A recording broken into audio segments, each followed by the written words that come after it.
Bonjour à tous et bienvenue dans le grand JT de l'éducation. Tout de suite le sommaire. À une voix près, l'Assemblée nationale a voté contre le projet de loi qui proposait le repas à 1 € pour tous les étudiants. Alors comment analyser cette décision et surtout quel message cela envoie à des étudiants dont la situation est de plus en plus précaire? On en parle dans un instant avec nos invités. Chromie, c'est toutes ces maladies chroniques et invisibles dont parle notre invitée à travers son dernier ouvrage. Elle est illustratrice et vient nous présenter « Ma maman vit avec une maladie invisible, mais moi, je la vois », un livre éducatif, intime et engagé. Enfin, ce sera l'heure de retrouver Guillaume Ouattara pour sa chronique. Et aujourd'hui, il nous parle du rapport des jeunes avec l'alcool. Vous allez voir, c'est assez effarant. Guillaume Ouattara qu'on retrouve tout de suite pour l'actualité en bref. Bonjour Guillaume. Bonjour Virginie, bonjour à tous. On commence ce journal avec un rapport de la Cour des comptes qui pointe du doigt de grandes inégalités dans le concours pour devenir professeur des écoles. Oui, dans un rapport publié en février dernier, même début février, la Cour des comptes s'est penchée sur le fameux CRPE, le concours de recrutement de professeurs des écoles. Et l'institution est tombée sur des données éloquentes qui pointent du doigt une forme d'inégalité quant à la note minimum à obtenir pour être lauréat de ce concours. En fonction des académies, cette note va varier. En 2020, par exemple, la note à obtenir aux épreuves d'admission était de 9,6 sur 20 dans l'académie de Dijon, 8 sur 20 à Versailles, 11,9 à Nancy-Metz ou encore 15,3 dans l'académie de Rennes. Alors comment expliquer ces disparités? Eh bien c'est que les lauréats passent le concours académie par académie. Ça n'est pas un concours national, on s'inscrit localement et donc plus il y a de candidats, moins il y a de place, plus c'est difficile et il y a des académies extrêmement demandées, comme on le voit celle de Rennes, là où d'autres manquent de bras et ont besoin de beaucoup de recrutement. Les postes sont parfois plus nombreux et les candidats moins nombreux que prévu. Cela explique toutes ces disparités. Alors, ce week-end se tenait le salon de l'emploi à Paris où les rectorats étaient de sortie pour recruter de nouveaux enseignants contractuels. Eh bien oui, c'est le grand paradoxe. D'un côté, certaines académies ont trop de candidats et trop peu de places et de l'autre, on manque terriblement de bras. 3700 postes n'ont pas été pourvus dans le public et 300 dans le privé lors du dernier concours. Alors il faut dire que les vagues d'inscription sont terminées. Au niveau national, on a 10% de candidats en plus. Ça ne sera pas assez. Depuis la rentrée, quelques 7000 contractuels ont d'ores et déjà été recrutés. Écoutez ce qu'en dit Isabelle Coelho. Elle est responsable du recrutement des contractuels en collège-lycée dans l'Académie de Versailles. On est quand même dans la bienveillance, on a besoin d'eux. Le passage par le contractuel peut aussi être un mode d'accès à ce métier. Mais bon, on va réussir à remotiver tout le monde pour s'inscrire au concours. Alors malgré ces besoins, restent plusieurs difficultés. D'abord celle de l'accompagnement et de la formation. Là, l'Académie et le rectorat de Versailles annoncent 4 jours de formation. Et puis celle de l'encadrement. Les professeurs contractuels se sentent parfois livrés à eux-mêmes. Eh bien, il y aura désormais un encadrement par un tuteur enseignant. On poursuit avec une nouvelle très inquiétante. 3 lycéens ont été hospitalisés après avoir consommé de la drogue de synthèse. Oui, le Bouddha Blue ou PTC pour pète ton crâne, c'est un cannabis de synthèse qui est disponible sous forme liquide et que l'on peut mettre dans une cigarette électronique par exemple. Ça a les mêmes effets que le THC, mais c'est beaucoup plus dangereux. Mercredi matin, 3 élèves d'un lycée de Sucy-en-Brie dans le Val-de-Marne ont décidé justement de consommer cette substance avant même de se rendre en cours. Ils l'ont mise donc dans une cigarette électronique et les résultats ils ont été dramatiques. Nausées, vomissements, perte de conscience pour l'un d'entre eux. Ils ont été intoxiqués et ont été transportés d'urgence à l'hôpital. Le rectorat de Créteil a dans un communiqué rappelé la dangerosité qu'il y a à prendre des substances non connues et notamment des drogues de synthèse. Le rectorat qui réaffirme l'engagement de l'académie dans une politique de prévention des conduites addictives en milieu scolaire. Évidemment, on rappelle que la drogue pose des dégâts dramatiques. Et vous nous parlerez tout à l'heure d'autres pratiques à risque chez les jeunes liées à la consommation d'alcool. On termine avec un chiffre inquiétant publié par l'UNESCO. 1/3 des enfants dans le monde n'ont pas eu l'eau potable dans leur école. Effectivement, c'est un rapport qui vient d'être publié par l'UNESCO intitulé « Prête à apprendre et prospérer, santé à l'école et nutrition dans le monde ». Et le chiffre, il fait mal au cœur. Effectivement, 1/3 des jeunes n'ont pas accès à l'eau potable dans leur établissement scolaire. À l'échelle mondiale, près d'une école sur 3 n'a pas d'eau potable, une école sur 3 n'a pas d'installation sanitaire de base, près de la moitié des écoles ne disposent pas d'installation pour se laver les mains avec de l'eau et du savon. Les progrès sont très très lents. Alors le problème, c'est que dans ces zones, notamment beaucoup en Afrique, malheureusement, cet accès non permis à l'eau potable, il engendre de nombreuses maladies, la propagation du Covid, de parasites, de maladies respiratoires ou encore de diarrhée. C'est un long chemin qu'il reste à parcourir pour cet accès égal à l'eau potable. Merci Guillaume. La semaine dernière, les députés de l'Assemblée nationale ont voté contre le projet de loi qui proposait le repas à 1 euro pour tous les étudiants. Alors, quelles conclusions en tirer et comment lutter contre la précarité étudiante? On en parle tout de suite avec nos invités.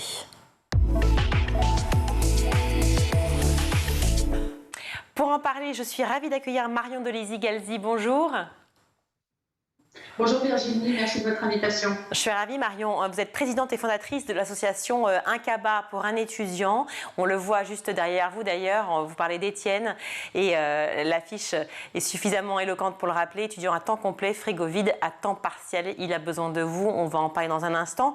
Et face à vous, on a Giuseppe Aviges, bonjour. Bonjour. Vous allez bien? Très très bien. Ravi de vous recevoir à nouveau sur ce plateau, vous êtes étudiant en droit.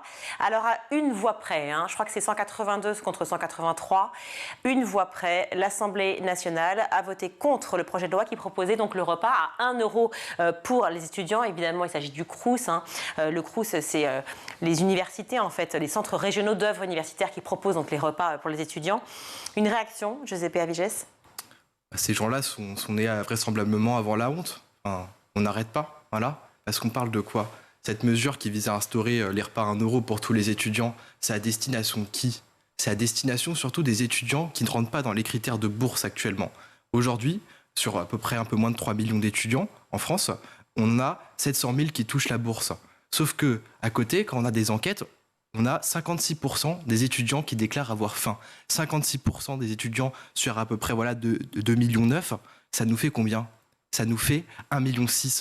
Donc on a 1,6 million d'étudiants en France qui déclarent avoir faim aujourd'hui. Et le gouvernement ne trouve rien de plus original à faire que de dire en fait, il n'y a pas de problème. C'est parce que les millionnaires pourront aller manger à la cantine gratos, etc. Les millionnaires, ils ne vont pas à la cantine gratos. Et quand ces gens-là se mobilisent, parce qu'ils savent ce qu'ils ont fait, parce que pour avoir un résultat à une voix près, ça veut dire quoi?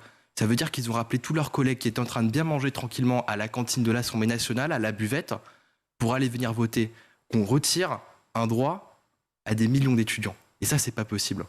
Quand vous dites déclare avoir faim, parce que le terme est vraiment glaçant, avoir faim, ça veut dire qu'on n'est pas du tout dans la logique de j'aimerais juste m'acheter un Mars en plus ou avoir je ne sais quelle autre futilité à la maison. C'est avoir faim, c'est-à-dire je ne mange pas à ma faim. C'est je ne mange pas à ma faim, je ne peux pas m'alimenter dans de bonnes conditions et tout ça, ça va traduire aussi par des détresses après derrière sur le côté de la santé. Voilà. Et c'est des choses comme ça, c'est des carences, c'est ne pas pouvoir se concentrer après en cours, etc. C'est un sujet qui est référencé aujourd'hui. Il y a de multiples enquêtes qui le disent. Et ces gens-là, qui ont fait l'ENA, Polytechnique, Sciences Po, qui sont très formés, il n'y a pas de souci là-dessus. Ils savent ces chiffres. Ces chiffres, ils les ont devant eux.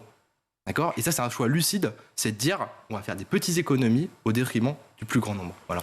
Alors, petites économies, on va en parler parce que c'est évidemment un des arguments évoqués. C'est ce que ça coûterait, en fait, ce fameux repas à 1 euro. Mais l'argument surtout de ceux qui ont voté contre, notamment beaucoup de députés Renaissance, c'est les étudiants dont les parents, en fait, sont riches, ou en tout cas auraient les moyens, peuvent se payer un repas plus cher. Autrement dit, ce serait injuste que ça profiterait finalement à des jeunes qui n'en ont pas besoin. Qu'est-ce que vous dites de ça? Et est-ce que les étudiants qui m'écoutent, est-ce qu'il y en a un d'entre vous qui a un pote millionnaire qui va manger au Crous? Franchement, non, ça n'existe pas en fait. Ces gens-là, ils seraient prêts à demander, un justificatif aux gens qui vont au Resto du Cœur, parce que c'est ça la réalité. Les étudiants, ils n'ont pas beaucoup d'argent. Quand on vous dit qu'il y a 56% des étudiants qui ont faim, en fait, il n'y avait même pas besoin de faire le tri.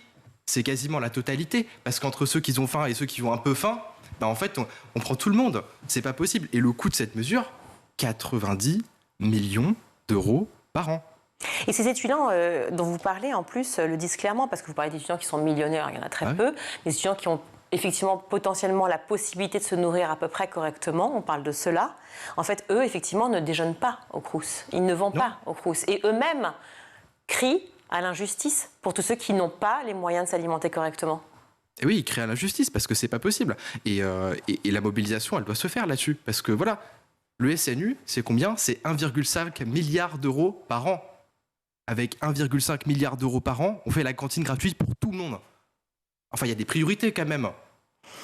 Marion Delisi-Galzi, justement, je disais, vous avez fondé une association qui s'appelle Un Cabas pour un étudiant. Vous avez un autre métier à côté, mais le constat a été criant pour vous. Il y a 3 ans, vous vous êtes dit, ça suffit, je ne peux pas constater, j'imagine peut-être votre entourage, les étudiants autour de vous, qui en fait ne s'alimentaient pas correctement, c'est ça ? Tout à fait. Alors, plus exactement, c'était il y a 2 ans. En février 2021, on était à la veille du 3e confinement et on voyait tous à la télévision des files d'attente d'étudiants aux distributions alimentaires. Je pense que ça a brisé le cœur de tous les Français. Et un soir, dans un supermarché, j'ai croisé une jeune fille qui calculait ses courses sur son téléphone portable avec ses 2-3 produits à ses pieds. Je l'ai vu reposer un paquet de sucre dans le rayon. Et à ce moment-là, en arrivant en caisse, je me suis rendu compte que j'ai regretté de ne pas lui avoir proposé discrètement de lui proposer ses courses. En rentrant chez moi, je me suis dit que des étudiantes comme elle, il devait y en avoir plein. Ils étaient enfermés, suivant leurs cours en distanciel. Et puis que des citoyens et des citoyennes comme moi, qui sans être riches, pouvaient rajouter chaque semaine ou tous les 15 jours à notre chariot familial quelques courses pour aider un étudiant. Il devait y en avoir plein aussi. Mais comment mettre les deux en contact ? Et c'est là que j'ai eu l'idée de faire au départ tout simplement un formulaire en ligne, enfin c'est toujours le cas aujourd'hui, pour que les gens puissent s'inscrire, les parents d'un côté, les étudiants qu'on appelle les filleuls de l'autre, et puis les faire matcher dans une même ville par proximité géographique. Voilà, c'est comme ça qu'est né le dispositif Un Cabas pour un étudiant. Alors, je rappelle quand même ce qui s'est passé effectivement avec la pandémie et le Covid dont vous parliez, parce que tout s'est fait à ce moment-là où on a vu ces files dont on parle effectivement chez tous mes collègues, en fait, dans toutes les émissions de news, mais évidemment dans la rue, on voyait donc des files d'attente de jeunes étudiants qui avaient besoin de se nourrir et qui allaient dans des lieux pour pouvoir récupérer un maximum de denrées alimentaires. Le ticket de restauration à 1 € avait déjà été mis en place par le gouvernement en 2020 pour les boursiers dont vous parliez de l'enseignement supérieur, puis élargi en 2021 à tous les étudiants, justement, avec le Covid-19. Pour l'année scolaire 2022-2023, c'est-à-dire actuelle, seuls les étudiants boursiers et précaires ont droit à ce tarif. Les autres étudiants bénéficient d'un repas au tarif social de 3,30 €. Déjà une réaction par rapport à ça. 1 €, 3,30 €. Il y a une différence qui est quand même fondamentale, c'est quand même plus de 3 fois plus en fait, donc c'est pas la même chose. Et voilà, sur un budget, avec l'inflation, etc., parce que quand on parle des chiffres de l'inflation, en fait, on se rend même pas compte aussi que c'est les produits de base en fait qui ont énormément augmenté. C'est pas partout pareil, c'est les pâtes, c'est les farines, c'est les trucs concrets qu'on consomme réellement pour se nourrir. Et que vivent tous les Français, les jeunes Français. Comme les moins jeunes. Ouais. Le chiffre de l'inflation, en fait, pour ces produits-là, il est largement au-dessus de la moyenne. Donc, en fait, prendre en compte tout ça, alors qu'on a déjà été capable de le faire pendant le confinement, donc d'offrir un repas à 1 € pour tous, en fait, c'est juste ce qu'il faut faire, en fait. Et je continuerai là-dessus. Nous, ça fait plus de 2 ans qu'on fait des distributions alimentaires partout sur le territoire, devant les facs, etc. La solidarité étudiante, elle existe. La société, elle s'est organisée, etc. Mais quand vous avez un étudiant ou une étudiante devant vous, parce que c'est ce qui m'est arrivé et c'est ce qui se passe pour la plupart de ces actions-là, en fait, qui passe devant et qui regarde et qui a honte d'aller prendre un paquet de pâtes. Mais c'est quoi ? On est où ? Parce que là, en fait, on demande à nos étudiants qui se devraient être, je pense, l'élite de la nation, c'est les gens qui étudient, qui vont porter aussi les enjeux de la France de demain. Ces gens-là, en fait, on leur demande de vivre dans la honte, dans l'aumône. Et ça, c'est pas possible. Et surtout, on les pousse, du coup, à arrêter leurs études et à travailler. Oui. Et c'est là la question qui se pose aussi. C'est être entre étudiant et de se dire à un moment, il faut que je paye mes études, il faut que je puisse payer ma scolarité et que je puisse travailler, donc mes cours, apprendre mes leçons, faire mes devoirs, etc. Je n'ai pas le temps d'avoir un petit job à côté. Et pendant la période du confinement, je parle de cas personnel, moi j'ai travaillé 35 heures. Voilà, j'ai bossé à Monoprix, j'ai fait ce qu'il fallait, etc. Mais personne ne vous dira qu'en fait, on a n'importe quel étudiant qui a bossé 35 heures pendant ses études, on peut concilier un M1 de droit avec un 35 heures. Master en droit, ouais. C'est pas possible. Vous vous sortez pas. Et j'ai eu l'occasion là pendant le confinement du coup d'échanger avec Monsieur Guérini, qui justement en fait proposait à l'époque une sorte de prêt de 10 000 € à offrir aux étudiants pour qu'ils puissent financer leurs études, etc. Donc c'était ça sa réponse au fait qu'on devait travailler 35 heures par semaine pour se nourrir. Un prêt à taux zéro ? En gros, c'était vous aurez à rembourser que quand vous gagnerez de l'argent, etc. Mais en fait, il faut se rendre compte des chiffres. En 2 ans, on a cramé tout le prix. Payer un loyer à Paris, etc. Il y a des réalités, en fait. Ça ne marche pas comme ça. Et qu'est-ce que vous avez répondu donc, au ministre de la Transformation ? C'était pas suffisant. C'était pas suffisant et qu'on ne peut pas demander aux étudiants de s'endetter ou de travailler 35 heures pour étudier correctement. C'est pas acceptable. Et le gouvernement connaît la réalité du terrain. Ils savent vraiment ce qui se passe. Et en plus, c'est suicidaire de faire ça aujourd'hui. Donc, ce repas. Des retraites, en plus. C'est suicidaire de faire ça. Bien sûr. Le repas à 1 euro, il existe donc aujourd'hui pour les étudiants les plus précaires, mais il y a aussi ceux qui ne correspondent pas aux critères dont vous parliez. Quels sont les critères ? Parce que c'est ça qui aussi est très inégalitaire, ou en tout cas ce qui est invoqué par tous ceux qui hurlent comme vous cette situation. Ça veut dire quoi un critère ? Un critère, c'est d'avoir des parents qui ne sont pas en mesure de vous aider. Ça veut dire d'être dans... Exactement, c'est ça. Donc en fait, c'est si vous avez des parents qui... il y a des catégories, il y a à peu près, il y a des échelons, donc à peu près 5-6. Ouais. Et en fait, en fonction du revenu de vos parents, vous avez droit à un peu plus d'argent à chaque fois. Ça va jusqu'à en fait, l'échelon 0 bis, en fait, où c'est exonération juste des frais d'inscription. Donc si vous voulez, tout le monde ne bénéficie pas, loin de l'image qu'on a des étudiants, de 500 € automatiquement tous les mois. En fait, ça n'existe pas. Et déjà, on est en deçà du RSA. Enfin, il faut se rendre compte des sommes, quoi. Et c'est une minorité. De boursiers qui touchent ces revenus-là. Donc c'est pas possible en fait. Il y a un moment où faut étudier dans de bonnes conditions. En fait, faut donner l'argent aux étudiants s'ils en ont besoin.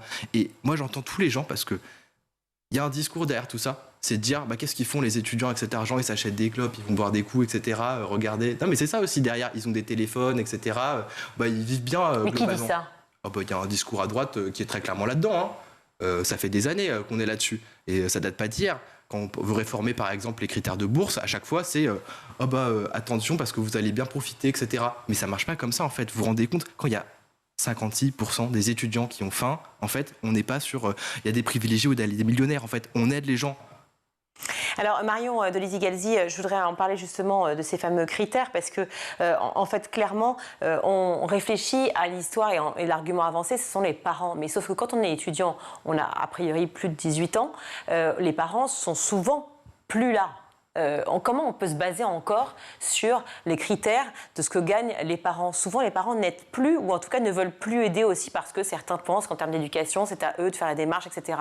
Pourquoi ? Est-ce que ça vous choque ? Alors, je ne suis pas choquée, je m'empêche d'être choquée par quoi que ce soit depuis que je vis cette aventure solidaire incroyable. Je voudrais revenir sur plusieurs choses qu'a dit Giuseppe qui sont fort intéressantes. J'irai même un peu plus loin sur la précarité ne se résume pas à 56% des étudiants qui ne mangent pas à leur faim. Oui, on sait qu'aujourd'hui, il y a un étudiant sur 2 qui saute des repas faute de budget. Mais la précarité, c'est pas seulement de sauter des repas. Selon moi et selon nous, et on est nombreux à le penser, un étudiant qui doit manger des pâtes midi et soir pendant 3 ans, alors à midi avec la sauce tomate et youpi le soir avec du gruyère râpé, je considère et nous considérons que c'est une forme de précarité. Un étudiant qui n'a pas les moyens d'aller boire un verre de temps en temps le week-end avec ses copains, parce que les 5 €, il doit les garder pour pouvoir s'acheter ces fameux paquets de pâtes, oui, c'est de la précarité. Parce que la vie sociale, parce que la précarité sociale existe, autant qu'alimentaire, la précarité psychologique, eh bien, elle est extrêmement importante à prendre en compte. Alors, c'est aussi pour ça que le parrainage de notre dispositif est une réponse, mais je pense qu'il ne faut pas seulement s'arrêter à la précarité alimentaire, parce qu'en général, elle est rejointe très rapidement par ses meilleurs amis, que sont la précarité sociale et la précarité psychologique.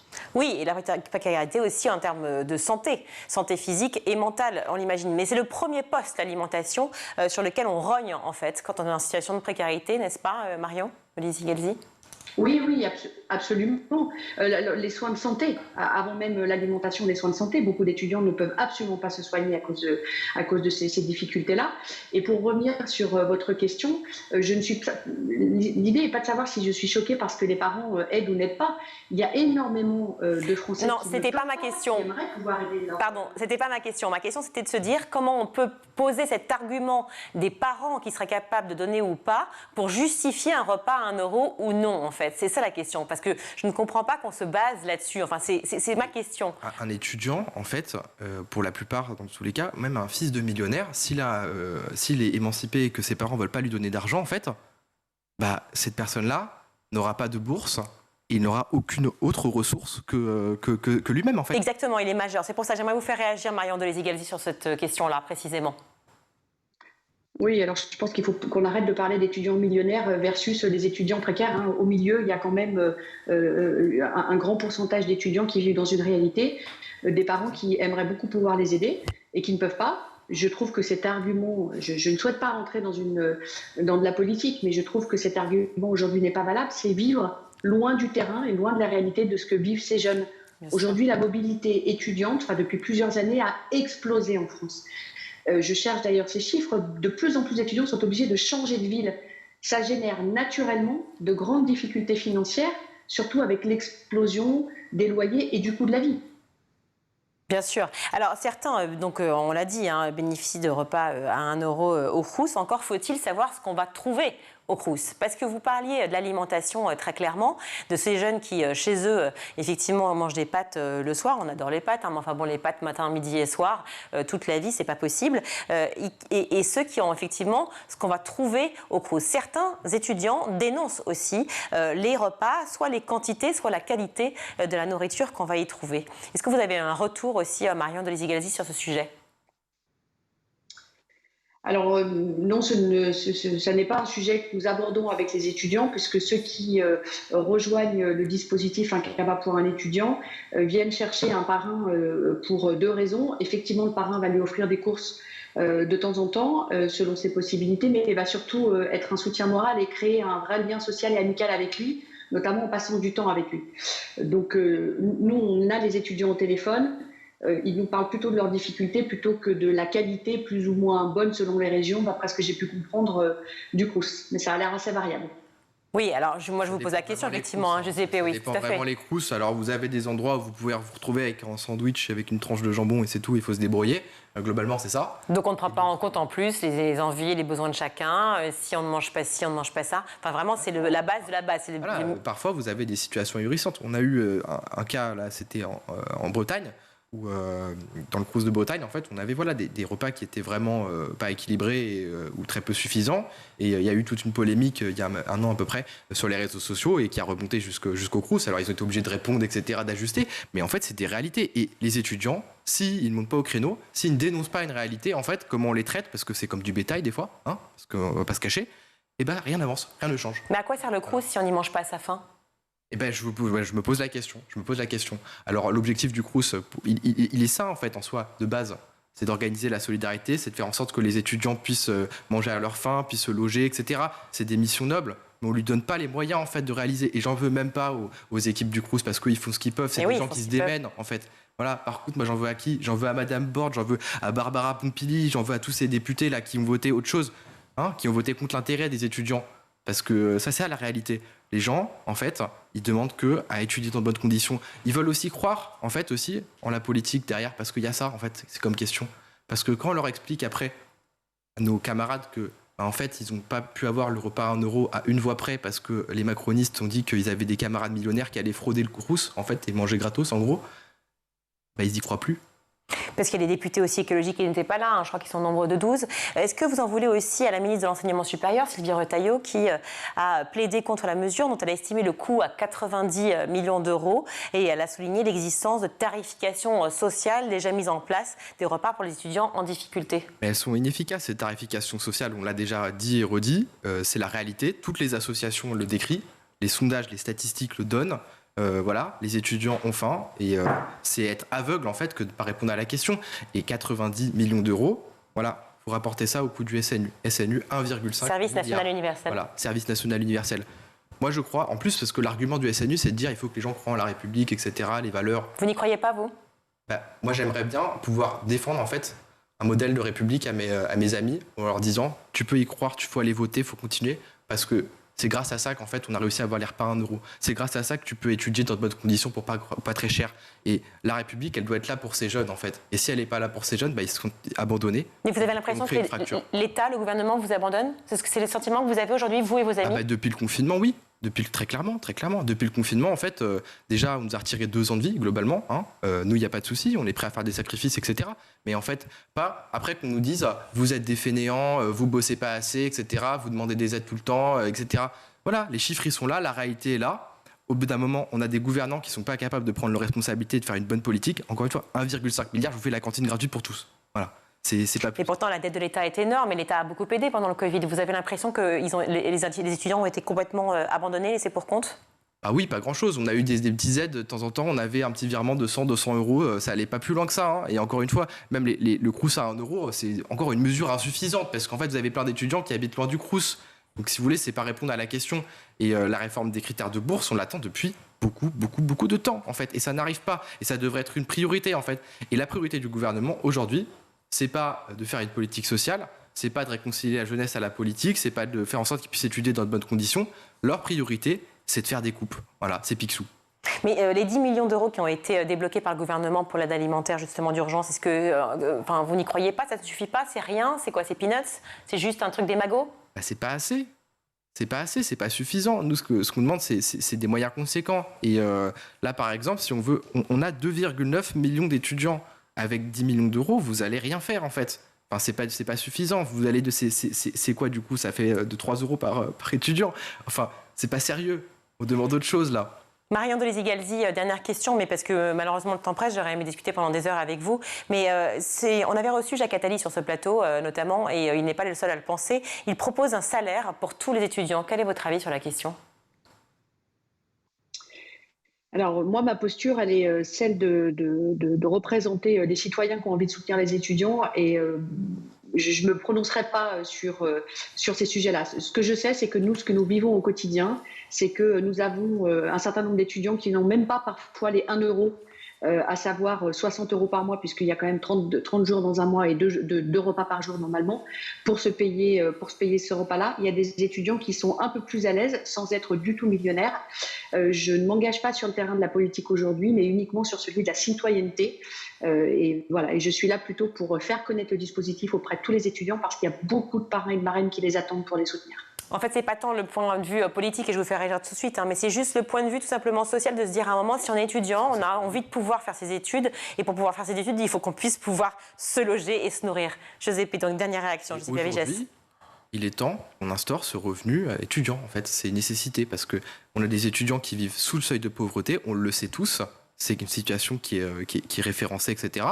Tout le monde le sait, les étudiants ne sont pas millionnaires, et il va falloir trouver un modèle pour la suite, sur le temps long. Si les étudiants, en fait, on les condamne à vivre sous seuil de pauvreté de manière indéterminée, on ne va pas s'en sortir, on n'en sortira pas grandi. Donc, mettre ce revenu étudiant, c'est faire en sorte que tout le monde puisse manger à sa faim, puisse se loger dans de bonnes conditions et le temps qu'il faut. Voilà. Et c'est un beau signe aussi je pense, d'héritage républicain. Voilà. Pour moi, ça pourrait être financé par, c'est une des pistes, par l'héritage. En fait, c'est de dire, on va taxer l'héritage pour financer justement une sorte d'héritage républicain pour tous les jeunes qui... Et ce qui pousserait, selon vous, les jeunes à faire plus d'études et des études plus longues. Exactement. Merci beaucoup à vous deux d'avoir été sur le plateau du Grand JT. Joséph Avigès, je le répète, vous êtes étudiant en droit, en M1 de droit, et Marion Dolezi-Galzi, présidente et fondatrice de l'association Un CABA pour un étudiant. On voit le QR code qui s'affiche derrière vous. On voit Étienne, justement, étudiant à temps complet, frigo vide à temps partiel, tout est dit. Il suffit d'aller sur le site et vous serez donc parrain d'un ou plusieurs étudiants si vous le souhaitez. Je crois que de votre côté aussi, vous faites beaucoup d'actions, Joséph. Donc merci à vous tous ceux qui s'engagent pour tous nos jeunes aujourd'hui. Merci d'avoir été avec nous tous les deux. On marque une courte pause et on se retrouve tout de suite.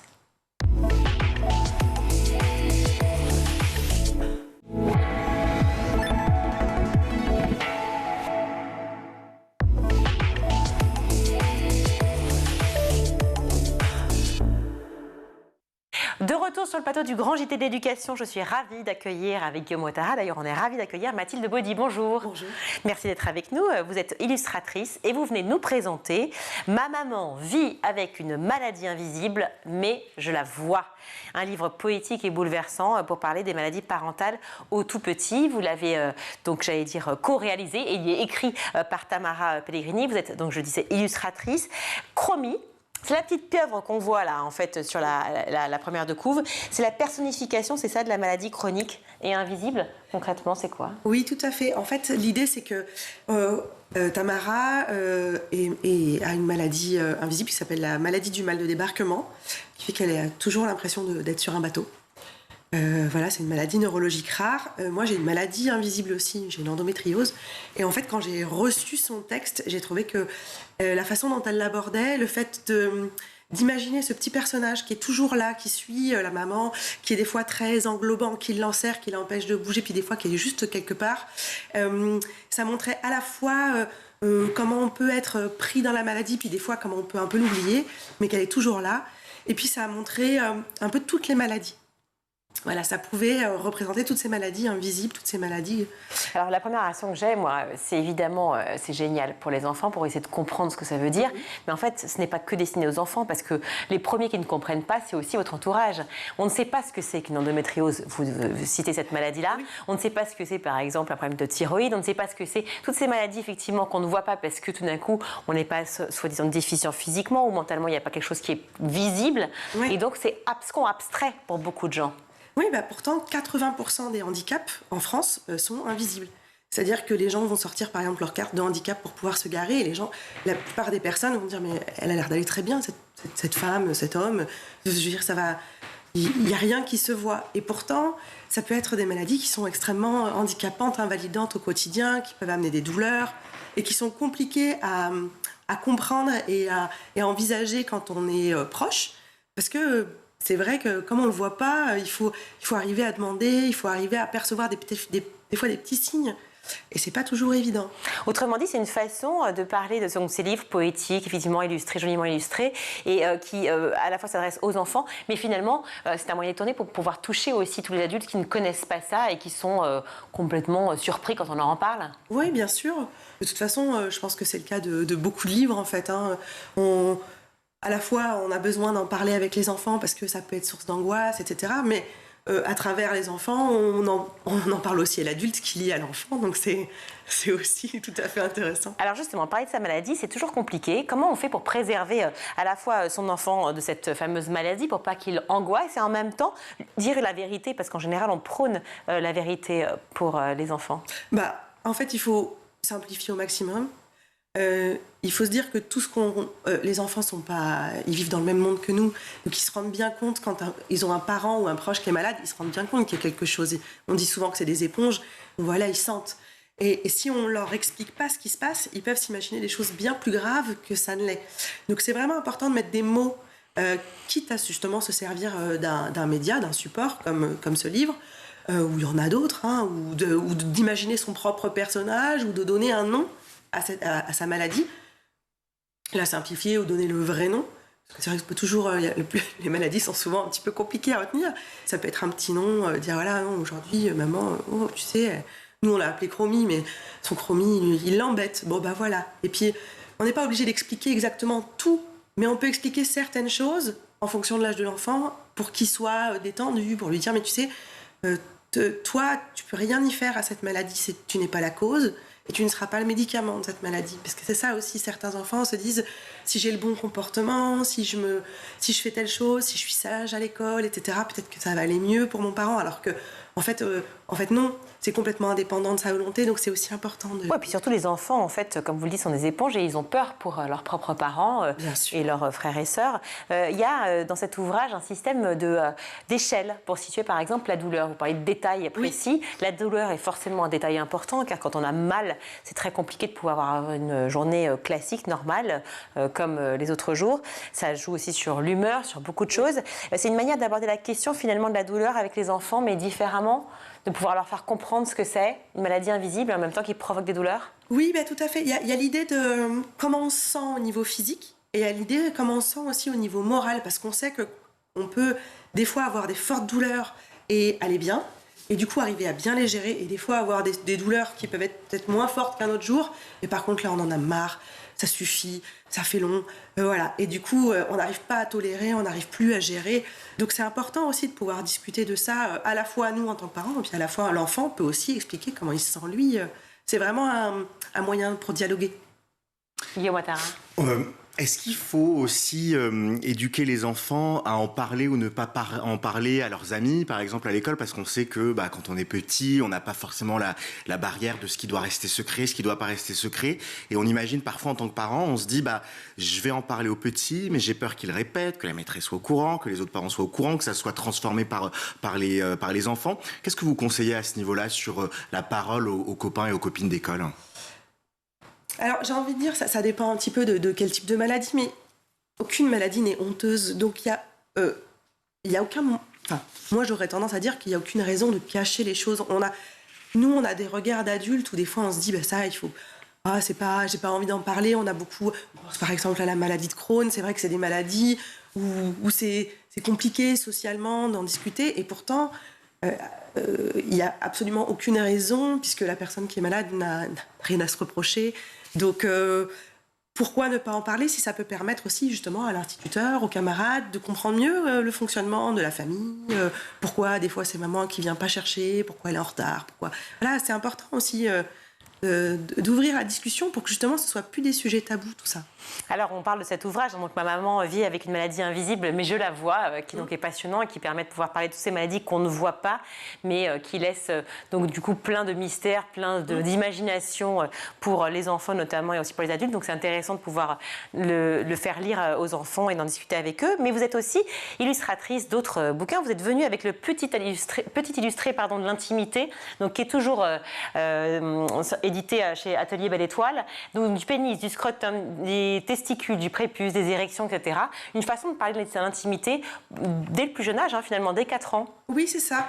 C'est un petit peu la même idée, en fait. À l'Atelier de la Belle Étoile, ce qu'on s'est dit, c'est que les enfants, ils sont curieux, ils sont ouverts et ils ont besoin qu'on leur parle de plein de choses. Et souvent, c'est nous, en tant qu'adultes, on a des difficultés à mettre des mots. Et alors là, pour le coup, je coécris avec Tiffaine Dieumegar, qui est sage-femme. Et nous, on n'a que des filles. Donc au départ, on a écrit parce que nos filles avaient des questions et on s'est dit, on a besoin d'un livre pour ne pas leur dire n'importe quoi, pour leur dire les choses de façon posée, pour avoir les bons mots, pour qu'elles soient à l'aise avec leur intimité, qu'elles comprennent qu'il y a des choses qu'on peut faire, des choses qu'on ne peut pas faire, etc. Là, c'est ici. Voilà, c'est tout à fait. C'est l'intimité de la vulve, du vagin, de l'utérus, du clitoris, des règles. Tout ça pour les filles. Et donc, je disais, pour les garçons de ce côté-là, et inversement, parce qu'on puisse se comprendre les uns les autres. Exactement. Et donc, on s'est dit, il nous faut un support avec les bons mots, pour pouvoir avoir la bonne connaissance de son corps en entier. Parce que dès qu'il est tout petit, un enfant va lui expliquer tous les doigts de sa main, on va lui parler l'auriculaire, etc. Mais par contre, jamais son intimité, on va le nommer. Et sauf que c'est compliqué de protéger quelque chose qui n'a pas de nom, qui n'existe pas. Donc nous, on s'est attelé à faire ce livre qui est, on va dire, en 2 parties. Une partie très anatomique, vraiment 100%, avec le fonctionnement, organe par organe, de façon très très simple, et ensuite un côté plus sociologique où là on va parler plus de ce que c'est que le consentement, ce que c'est que la puberté, la pudeur, on va parler de plein d'autres notions. Mais c'est vrai que moi, à mon époque, ça existait ces livres, c'était un petit gamin avec une grande houppette blonde, mais ce qu'on se disait là juste avant, c'est que c'était un peu bébête, quoi. C'était une vision un peu primaire et pas exacte de ce que c'était, réductrice. Ouais, puis un peu rigolarde. C'est-à-dire, c'est zizi, quoi. On parle pas... Et à l'intérieur, le schéma, il est vraiment minuscule. Il y a tous les organes dessus. Donc, pour un enfant, un organe... une coupe avec tous les organes, savoir qui passe quoi, par où, etc., c'est très compliqué. Donc là, il fallait vraiment essayer de simplifier encore plus et puis vraiment mettre de la distance en disant, là, c'est vraiment juste le basique. On explique avec des mots qui sont les plus simples possibles, sans rajouter de blagues, sans faire des personnages qui ont des grosses têtes, sans tomber dans du stéréotype aussi avec la fille, avec les jupettes, le garçon en short. Voilà. On a essayé vraiment de faire en sorte qu'on puisse se reconnaître son voisin, sa voisine, et voir que c'est de nous qu'on parle. Très intéressant, effectivement. Par exemple, on voit le périnée, peu de personnes savent réellement ce que c'est un périnée. On parle, regarde à l'intérieur, l'utérus vu de face, réellement à quoi ça correspond. Et justement, l'endomètre, dont on parle peu, l'endométriose, mais qui est une maladie très importante maintenant. Et j'ai eu l'occasion de pouvoir faire pas mal de sujets là-dessus. Et de comprendre le fonctionnement. La même chose, je disais, du côté du sexe masculin, si je puis dire, sans parler du genre, effectivement. Mais en tout cas, c'est passionnant de pouvoir lire ces petits bouquins à la fois avec les enfants ou seuls plus tard en fonction de l'âge. Le petit illustré de l'intimité, donc Atelier Belle Étoile, et évidemment le livre, l'ouvrage dont on a parlé ensemble, Ma maman vit avec une maladie invisible, mais je la vois, un livre poétique et bouleversant pour parler des maladies parentales aux tout petits. Merci 1000 fois d'être venue sur ce plateau, Mathilde Baudy. Merci. Et puis plein de bonnes choses à vous. Tout de suite, c'est l'heure de retrouver Guillaume Ouattara qui... et sur le plateau déjà. Incroyable. Oui. C'est magique. Guillaume, aujourd'hui, vous avez décidé de nous parler d'un fléau, c'est l'alcool chez les jeunes. Oui, effectivement. Il y a quelques jours, je suis retombé sur cette fameuse archive de l'INA. Je ne sais pas si vous l'aviez vu, je crois qu'on en avait parlé ici, sur l'interdiction dans les années 50 de la cantine, pas de la cantine, mais de l'alcool à la cantine, avec ces jeunes qui disaient « Ah bah c'est terrible, je comprends pas pourquoi j'ai plus le droit au vin ». Ils parlaient comme ça à l'époque, j'essayais de faire l'archive INA. Et je me suis dit, mais tiens, c'est drôle, dans les années 50, on interdisait l'alcool aux moins de 14 ans, ça a changé un peu par la suite. Qu'est-ce qu'il en est et où est-ce qu'on en est aujourd'hui? Est-ce que les jeunes boivent plus ou moins qu'il y a quelques années? Alors j'ai décidé de mettre le nez dans les chiffres et de comprendre un petit peu où on en était. D'abord, il y a un premier indicateur qui est plutôt rassurant et qui ne trompe pas. C'est la quantité d'alcool mise en consommation par habitant en France. C'est-à-dire combien il y a de litres d'alcool par Français. En 2000, on était à 14 litres d'alcool par habitant. En 2018, 8 ans plus tard, on n'est plus qu'à 11 litres d'alcool par habitant. On vend donc moins d'alcool aux Français de manière générale.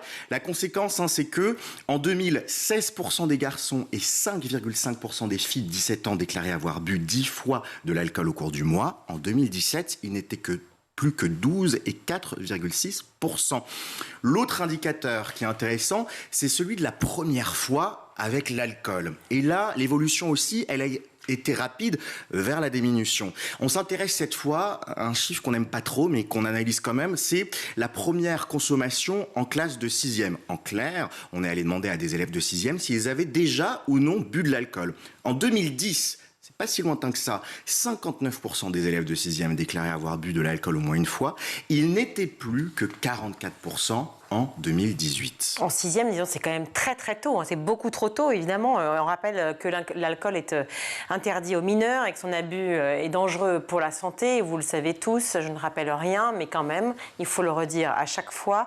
On peut dire cependant, Guillaume, que les chiffres sont plutôt rassurants car les jeunes boivent de moins en moins, même si on rappelle ce chiffre quand même en 6e. Où les 44% jeunes... déjà en 6e.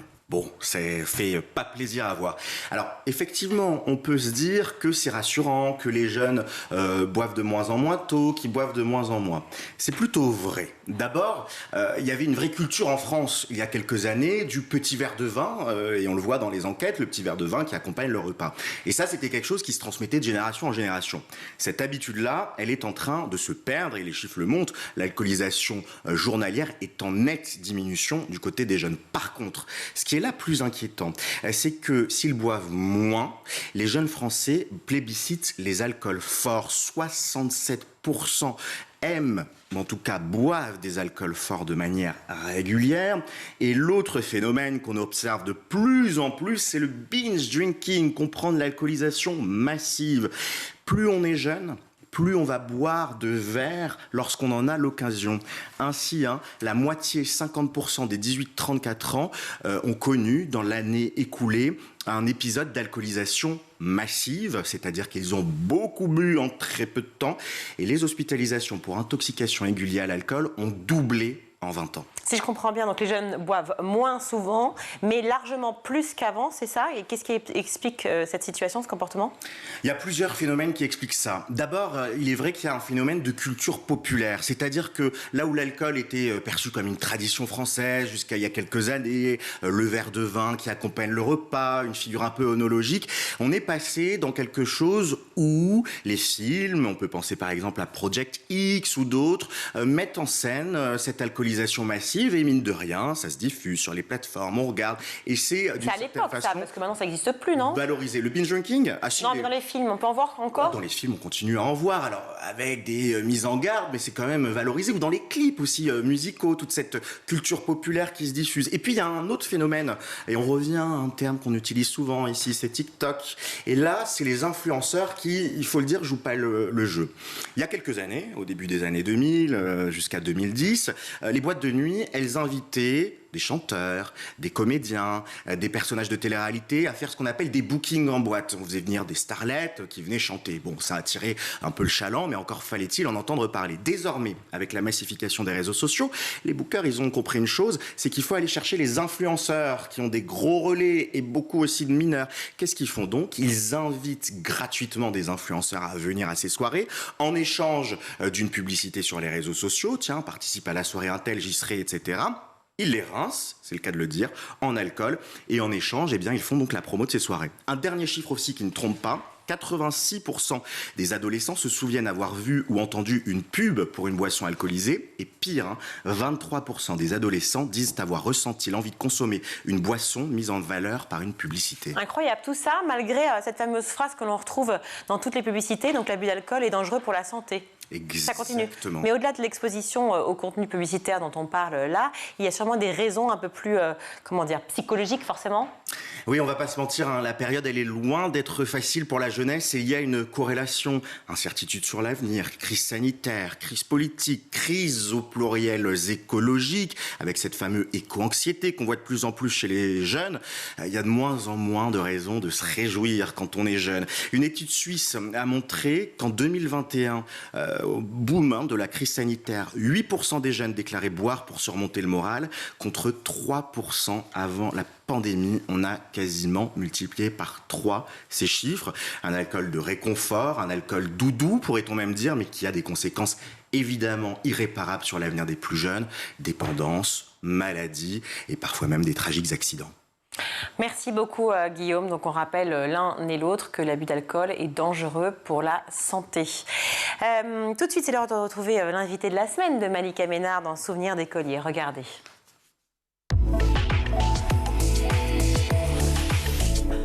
Bonjour à tous et bienvenue dans Souvenirs d'écolier. Chaque semaine, je reçois une personnalité qui se confie sur son enfance et sa scolarité. Et avec nous cette semaine, Louis Elby. Bonjour Louis. Bonjour. Alors, tu es chanteur. Yes, exactement. Le grand public t'a découvert il y a très peu de temps, il y a quelques mois, quand tu as participé à la dernière saison de la Star Academy. Exactement. Tu es allé jusqu'en finale. C'est ça. Comment tu l'as vécu cette finale? C'était une super finale en fait. J'étais avec mes copines et on s'est juste amusé. On se mettait pas la pression de qui allait gagner ou pas. C'était juste de l'amusement et c'était génial, c'était fou. Et comment tu as vécu le fait de ne pas l'emporter, d'arriver si près du but? Je m'étais préparée psychologiquement. Dès le départ, je m'étais dit que je ne gagnerais pas. Je ne sais pas comment le dire, comment expliquer, mais j'ai toujours un petit peu des pressentiments. Et je savais que je n'emporterais pas, mais que j'apprendrais, et c'est ce qui s'est passé. Qu'est-ce qui se passe depuis? Depuis, j'ai signé chez Sony, chez Columbia. Donc voilà, j'ai une maison de disques, je suis bien entourée, je prépare mon album, je prépare ma musique à moi. Donc j'ai hâte. Donc en fait, tu n'as pas vraiment pris le temps d'atterrir, tu es direct reparti au travail. Pas du tout, c'est la course, c'est tout le temps la course, je cours partout, mais c'est plein de beaux projets, j'ai hâte. Justement, quel autre projet? L'album? C'est ça le projet principal? C'est le gros projet actuel, c'est l'album, donc qui est en préparation. Et tu fais des dates? Tu vas rencontrer ton public aussi? Alors pour le moment, j'ai pas encore de personnes qui se chargent j'ai pas de tourneur encore. Mais ça, c'est en discussion aussi. On est en train de voir avec qui je peux travailler pour faire de la scène, parce que c'est ce que je préfère quand même, rencontrer les gens. On va faire un petit flashback, on arrête de se projeter. Yes. Où est-ce que tu es née? Je suis née à Villeneuve-sur-Lot, dans le Lot-et-Garonne. T'as grandi là-bas aussi? J'ai grandi à Boudy-de-Beauregard, dans mon petit village, voilà. Jusqu'à quel âge? Jusqu'à mes 20 ans. J'ai toujours été là-bas. T'as toujours resté là-bas? On est toujours resté dans la maison familiale. Toujours la même maison depuis? Toujours la même maison. Des frères, des sœurs? J'ai un petit frère, Grégoire. Quelle relation t'as avec lui? Au début, on avait une relation très compliquée quand on était petits. Vous avez combien de différence d'âge? On a 1 an et demi. Ouais. Très proche. C'est ça. Et là maintenant? Et là maintenant, on est fusionnels et je peux pas vivre sans lui. Je suis obligée maintenant. Oui, parce qu'il est resté. Oui, c'est ça. Mais franchement, on est super fusionnels et c'est mon bébé, quoi. T'étais quel genre d'élève, toi? Moi, j'étais le très bon élève qui faisait rien, qui travaillait pas. Ah, tu travaillais pas et t'avais des bonnes notes? Je travaillais pas du tout, j'avais des bonnes notes. Et plutôt gentil, calme, voilà, pas problématique, vraiment, j'étais... Et des bonnes notes toute la scolarité? Ouais. À part à la fac. À la fac, ça allait pas? À la fac, j'ai arrêté totalement. Je voulais faire de la musique, donc j'étais pas motivée. Tu dis que ta scolarité, c'était pas trop un bon souvenir. Ça a été assez compliqué pour moi parce que j'ai vécu beaucoup de harcèlement scolaire, de la primaire au Dès lycée. l'école primaire? Ouais, ça a commencé très très tôt. Donc c'est ça qui a été un petit peu... c'est ça les mauvais souvenirs de l'école. Après, il y a plein de choses aussi qui ont été positives. Mais j'avoue que ça a été compliqué. Et sur la fin, au lycée, j'ai carrément développé une phobie scolaire. Donc, Ah oui. Ouais, Au début, tu as l'impression qu'on t'a sexualisé trop tôt. Totalement. Par exemple, j'en ai déjà parlé, mais à 5-6 ans, j'ai fait de la danse. J'ai demandé à mes parents de faire la danse. Et directement, les réactions ont été est-ce que vous n'avez pas honte d'avoir un fils homosexuel? Quelqu'un de 6 ans. De faire de la danse. Ouais, c'est ça. Mais faut pas oublier qu'il y a certains endroits en France et un peu partout où les mentalités n'ont pas encore évolué. Et du coup, je peux comprendre aussi qu'ils n'ont pas forcément l'habitude de ça. Et ça, moi, Tu les excuses déjà, ouais. Moi, j'excuse tout le monde. J'ai le pardon très facile. Après, j'oublie pas. Mais j'ai le pardon facile. Donc, je me dis, peut-être que c'est à moi de leur donner une leçon, de leur apprendre. Et après, ils accepteront un peu plus les autres. Tu es sage. Toujours. Comment t'as fait justement pour surmonter, au moment où tu les vivais, les moqueries? Parce que là, on voit que t'as traité ça avec sagesse, mais sur le moment. Beaucoup de larmes. Je me suis beaucoup renfermée sur moi-même. Ma force, c'est que j'ai un caractère où j'ai jamais cherché à changer. Je suis toujours restée moi-même, j'ai continué à m'assumer telle que j'étais. Par contre, ça me pesait, je me suis un petit peu éteint. Et je pense que je me suis un petit peu vengée sur mon petit frère. Ah bon? Ouais, le pauvre. Parce qu'on se venge toujours sur les gens qu'on aime. Parce qu'on sait qu'ils nous excuseront. Qu'est-ce que tu lui faisais? C'était des petites bagarres entre frères, trucs banals, quoi. Classiques. Pas des trucs waouh, mais vraiment, c'était... Et comment t'as fait, du coup, pour dépasser tout ça? Dépasser tout ça, je sais pas, j'ai pris du recul et il y a surtout un truc qui m'a fait passer au-delà, c'est au lycée. Je suis partie en littéraire. Ouais. Et en classe littéraire, et il n'y avait que des filles. Et vu que j'étais majoritairement harcelée par des garçons... C'était des garçons qui t'harcelaient, non? Ouais. Je me suis retrouvée qu'avec des filles, et du coup avec un groupe super bienveillant et des gens qui étaient très ouverts et qui m'ont acceptée directement. Donc là, à partir de ce moment-là, j'ai compris que je pouvais être moi-même, être acceptée, et que c'était pas forcément un problème et que je pouvais bien le vivre. C'est la fin de ce numéro. On se retrouve demain, toujours en compagnie de Louis Albi pour la suite de Souvenirs d'écoliers.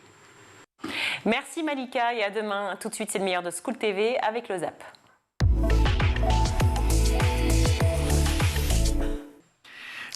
La dictée, c'est une bonne idée ou pas? Oui, bien sûr. Mais j'ai recroisé une prof, tiens, dans la rue, dans ma ville. Ouais, c'est utile d'être élu local parce qu'on se balade. J'allais acheter mon sandwich. Je croise une prof. Elle vient me voir en me disant, monsieur, je suis pas de votre bord, mais vous avez raison. Je dis, ah. Elle me dit, je suis prof de français. J'ai assisté en 20 ans à la division par 2 du nombre d'heures d'apprentissage du français. Il ne faut pas en vouloir à des enfants de ne pas y arriver à partir du moment où je n'ai pas le temps de leur apprendre. Alors on a multiplié plein de trucs à la noix qui servent à rien, c'est pas le boulot de l'école. Et on a oublié l'essentiel, la lecture, le texte. Le texte, c'est l'apprentissage de la vie en commun, de l'expression de ses sentiments. S'ils ne le maîtrisent pas, ils sont foutus. Donc voilà, et elle me disait, je n'ai pas les heures suffisantes. Alors on peut rétablir la dictée, très bien. Mais il y avait un très bon article dans Le Monde d'un prof, d'un très bon article sur la dictée qui disait « La dictée n'est que la conséquence d'une réhabilitation du français comme apprentissage. » Parce que si vous faites une dictée avec très peu d'heures d'enseignement, les pauvres gamins, ils ne comprennent rien.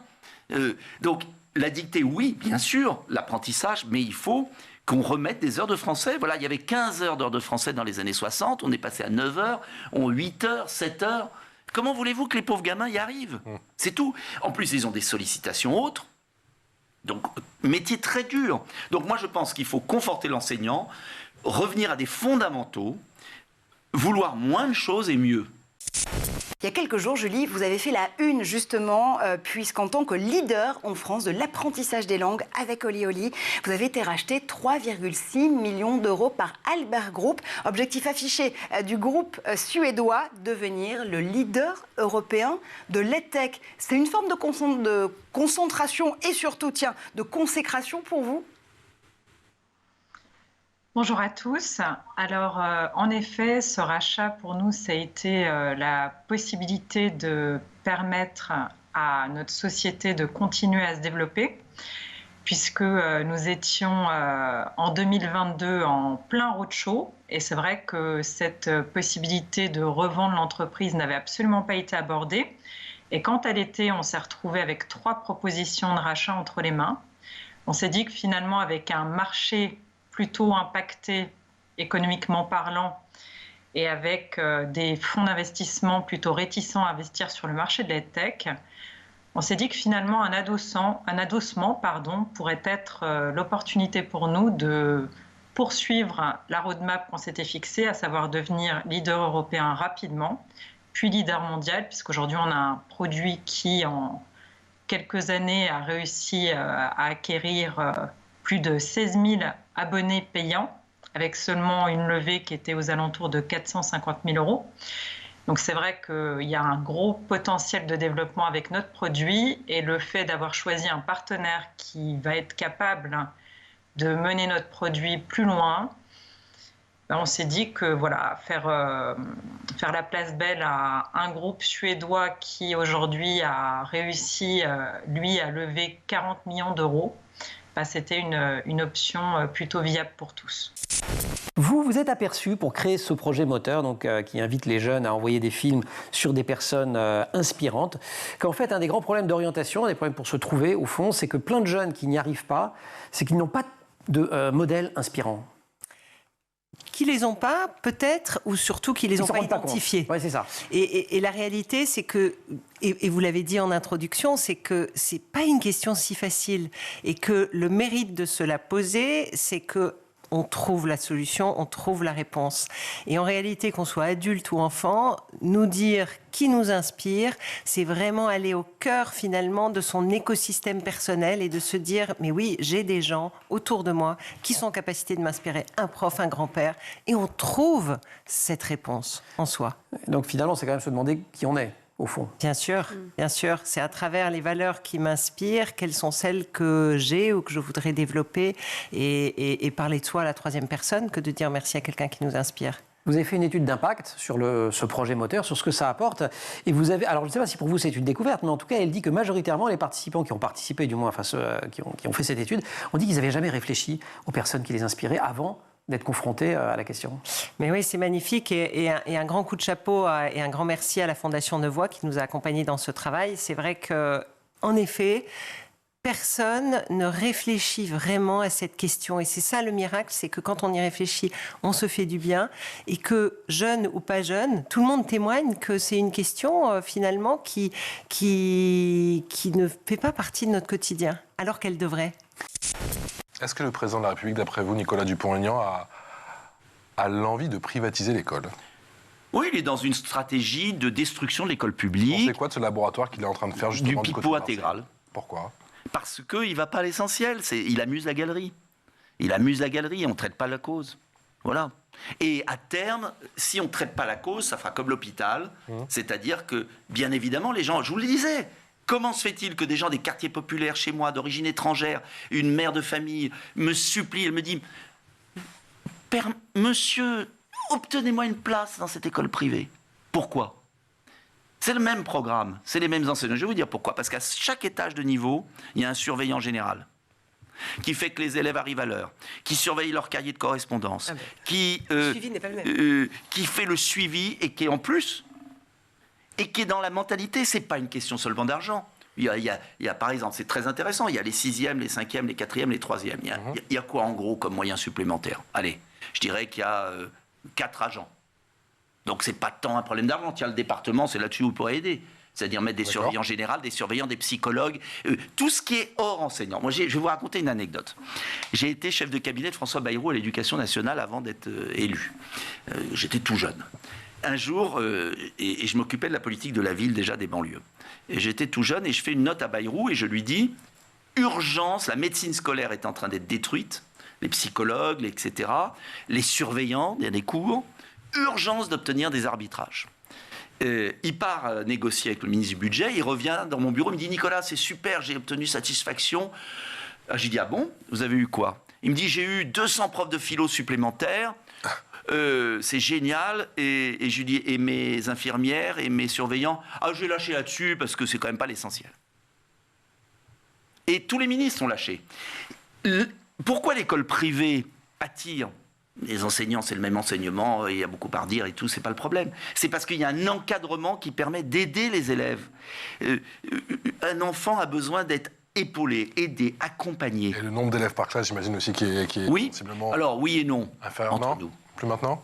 Non, oui et non, parce que oui, bien sûr que la mesure d'Arcos est là, qui a été faite par le gouvernement, c'est la seule bonne chose que je trouve qu'ils ont faite, c'est-à-dire qu'en CP, de dédoubler les CP, ça c'est une très bonne mesure, parce que dédoubler un CP en petite classe pour apprendre à lire, etc., c'est très bien. Mais vous ne pourrez pas dédoubler toutes les classes. Donc le problème de fond, c'est qu'à un moment, il faut qu'il y ait une autorité. Par exemple, il y a un truc très symbolique. Moi, j'ai été visiter des classes, c'est marrant. Alors, on va vous faire le grand cinéma, les classes. Ah oui, les carrés. Vous voyez, vous avez les tables en carré où ils sont face à face.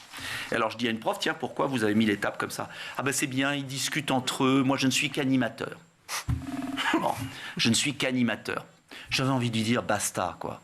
Alors, t'es animatrice. Alors, je voyais les tables, les gamins discutaient entre eux, rigolaient, faisaient des dessins. Et elle passait de table en table. Alors, est-ce que tu vas y arriver? Bon, excusez-moi, je suis désolé. Non, moi je veux la classe, tac, tac, tac, et un prof qui apprend, et des élèves qui écoutent. Après, ils ont tout le temps à la cour de récréation, ils ont plein d'activités, ils passent leur vie à faire des activités périscolaires. Ils sont très éveillés, nos gamins. Ils n'ont pas de problème d'éveil. Ils sont éveillés. Je peux vous dire qu'ils sont éveillés, nos gamins. En fait, c'est marrant d'ailleurs, c'est que je pense que les ministres de l'Éducation nationale, ils n'écoutaient pas leurs gamins, ou ils n'élevaient pas leurs gamins, je ne sais pas. Mais nos gamins sont éveillés. Il n'y a aucun problème. Ils ont besoin de structure. Svenia, c'est hyper intéressant ce que nous dit Julie. Pas assez d'ambition, pas assez aussi de fonds qui émanent des investisseurs français sur le marché EdTech. Ça veut dire quoi que ce rachat, encore une fois, qui a fait la une pour Lioli par Albert Group, c'est un peu un aveu d'échec aussi pour les groupes français et le secteur franco-français de l'EdTech? Oui, absolument. Je pense que quand on regarde les chiffres, et je vous conseille vivement le dernier rapport de Bright Eye Ventures, qui est un fonds d'investissement spécialisé, qui nous apprend que 42% des deals en Europe sont de plus de 100 millions de dollars. Qui lève 100 millions de dollars aujourd'hui? C'est quelques licornes, comme vous disiez, mais je veux dire, la plupart des startups ont besoin de lever des sommes bien moins importantes. Et pourtant, il n'y a pas assez de fonds, pour moi, en early stage, en amorçage. On voit que 12% seulement des deals sont des deals entre 0 et 4 millions d'euros. Mais c'est la grande majorité des startups, en fait, qui lèvent entre 0 et 4 millions. Pourtant, il n'y a que 12% des deals qui se font sur ce segment, et la grande majorité se font sur des deals beaucoup plus larges, 50 millions, 100 millions. Donc pour moi, il y a un écosystème early stage à créer en Europe, parce que sinon on ne va pas y arriver. On ne va pas pouvoir créer des licornes ou des centaures. Je préfère les centaures, parce que les centaures, c'est des entreprises qui font plus de 100 millions de chiffres d'affaires. Je préfère ce métrique-là, plutôt que se dire des licornes qui font 1 milliard de valo, mais qui ne sont pas rentables, quoi. Donc je préfère qu'on parle de centaures, parce qu'elles sont beaucoup plus intéressantes, ces startups-là. Elles ont déjà un business model rodé, et elles arrivent à trouver un marché. C'est quoi la couche d'ozone? Bien, regardez, je vous ai trouvé un schéma explicatif. Donc, vous voyez, on a la Terre, ensuite on a la troposphère, puis la stratosphère, et c'est dans la stratosphère qu'est située la couche d'ozone. On a environ entre 20 à 50 km d'altitude de la Terre. Et cette couche d'ozone, c'est une zone protectrice qui absorbe et empêche les rayons ultraviolets du soleil de passer. Vous savez, les UV. Les UV, on parle notamment l'été. Donc, c'est quand même super important, car non seulement ça nous protège de nombreuses maladies de peau, peau, mais aussi de maladies liées aux yeux. Mais en plus, cette couche d'ozone, elle est indispensable à l'équilibre de notre atmosphère. Et le problème qu'on a découvert il y a de nombreuses années maintenant, c'est qu'au fil du temps, un trou se formait dans cette couche d'ozone. Le fameux trou de la couche d'ozone, dont on entend parler depuis les années 70, année où il apparaît au niveau de l'Antarctique. Alors pour ceux qui confondent Antarctique et Arctique, c'est en bas. Antarctique, voilà, c'est en bas, c'est au pôle sud. Je suis allée vérifier, c'est pour ça. Alors, parce que moi, j'étais pas... Voilà. Alors pourquoi le trou s'est-il formé? En fait, on fait le lien entre l'apparition d'un trou au niveau de la couche d'ozone et l'apparition des CFC. Ce sont des produits chimiques qui contiennent du chlore, qui sont apparus dans les années 20 et qui s'échappaient notamment des frigos. Donc ces composés chimiques, lorsqu'on les utilise, ils remontent. Mais le problème, c'est qu'ils s'accumulent dans l'atmosphère et ils stagnent. Ils ont une durée de vie qui est très longue. Donc là, les rayons ultraviolets, ils font leur travail, ils les attaquent. Ça libère des atomes de chlore qui détruisent les molécules d'ozone. Voilà pour le Zap, c'est la fin de ce grand JT. Merci à vous tous de nous suivre. Canal 247 sur les Freebox, schooltv.com bien entendu pour revoir toutes les émissions. Vous nous écrivez, on vous répond, toute l'équipe est là. Aujourd'hui à la réalisation c'est Romain Luc, au son c'est Saïd Mamou, au maquillage c'est Taï Sayad, Emma Guessel et Agathe Delannoy, ainsi que notre stagiaire Ulysse Duo à la rédaction. Merci Guillaume d'avoir été avec nous. On vous retrouve quand? On me retrouve jeudi et vendredi. On parlera d'ailleurs d'un fléau qui a lieu en ce moment sur TikTok, un autre. Ah, on reparle de TikTok, voilà, comme quoi tout est joint, tout est lié. Merci à vous tous de nous suivre, en tout cas sur School TV. Très bonne soirée à tous.